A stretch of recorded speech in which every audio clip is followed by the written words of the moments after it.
Hey guys, the most profound lesson I learned from this book is called The Art of the Good Life by Rolf Dobelli.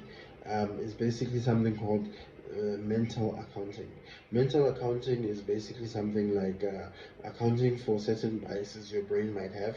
So you're basically just trying to trick your brain into doing certain things in a financial sense. So he makes an example about parking, right? So say you park your car somewhere and you get a ticket, and then obviously you're going to have to pay that ticket, which is something nobody really enjoys.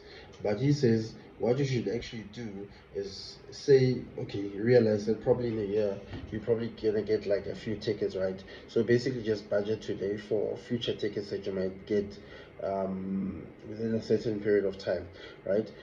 So basically what you're going to do is that the time you actually get a ticket, you're going to actually take from the budget, the ticket's budget, and then you're going to pay for that ticket, which is something actually good.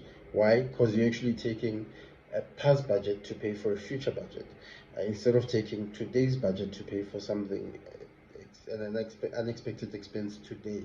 Basically just something like that. Yeah, that's just basically one of the ways just to work around some of the biases that your brain actually has, especially around money. A second example he uses is basically when you're going on vacation, just basically make sure you don't pay for anything at the end of the vacation. Why? Because of the same issue. You're basically taking away whatever budget you have for that day to pay for an expense that day. What you should actually do is rather prepay everything in advance, because at the end of the day you just want to go enjoy, do whatever, and then come back from the vacation all happy. Because the last thing you want to do is just remember that, like, the last thing being in your brain that you remember is actually just you paying for something, especially some huge bill at the end of the trip. Yeah, so that's just basically one of the big lessons in this book. As you guys can see, it's a fairly used book. I've read it a few times, and every single time I read it, I get a very interesting lesson.